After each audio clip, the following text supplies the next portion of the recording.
Le huis clos a particulièrement meublé la cérémonie dédiée à la communication gouvernementale sur le renouvellement des membres et des dirigeants des organes collégiaux de la Chambre d'agriculture, des pêches, de l'élevage et des forêts du Cameroun, CAPEF. Les mines sérieuses du Minader, M. Gabriel Bayrobé, du représentant du MINCOM, le secrétaire général Félix Zogo, ainsi que du gouverneur de la région du Centre, Nasseri Paul-Béa, témoignent à suffisance de l'importance de ces élections, pièce tournante de l'organisation de la CAPEF qui se veut fiable. De ce qui précède, l'on peut s'étonner de la taille du fichier électoral au regard de l'importance de la population agricole de notre pays. Je voudrais préciser ici qu'en raison du durcissement des conditions électorales, dû à la volonté du chef de l'État, son Excellence Paul Biya, de faire de la Chambre une entité rénovée constituée de véritables professionnels, je me réjouis tout de même personnellement de cette taille des électeurs qui trahit à n'en point douter l'engouement sans pareil qui anime le monde rural quant aux questions relatives à leur chambre consulaire et à la CAPEF. 275 000 personnes se sont inscrites.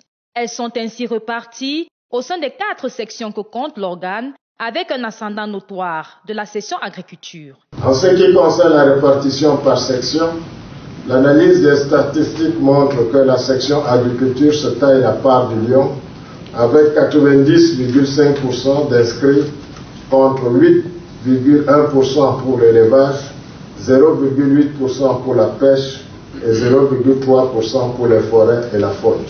Plusieurs listes ont été retenues pour le scrutin du 12 septembre après l'analyse des 16 recours déposés au sein de la Commission nationale électorale. Des dispositions ont ainsi été prises pour qu'il y ait une transparence totale. On a un délai pour qu'il y ait des recours. Le contentieux a été résolu de manière publique et contradictoire. Nous avons eu même quelques conseils de cabinets d'avocats qui ont été constitués pour la défense de certains requérants. Et ce contentieux n'avait pour objectif que de lire le droit, tout le droit et rien que le droit, et c'est ce que nous avons fait. Et nous avons, pendant cette séance, régularisé certaines listes, puisque la loi nous donne cette possibilité.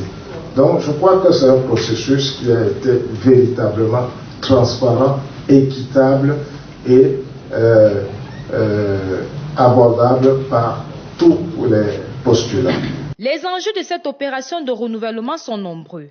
Les attentes, c'est que cette chambre soit véritablement une chambre consulaire qui fait la promotion du Made in Cameroun, une chambre consulaire où tous les professionnels de l'agriculture, de la pêche, de l'élevage et de la forêt se retrouvent pour débattre sincèrement, sereinement des problèmes qui sont les leurs.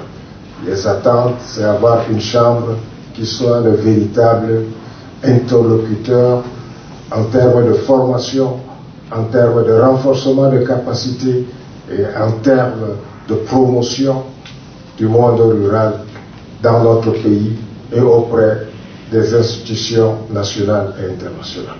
En attendant d'être fixé sur la nouvelle mandature dès le 30 septembre, la campagne électorale débute ce 12 août pour s'achever le 11 septembre. Quant au scrutin, il aura lieu le 12 septembre 2021.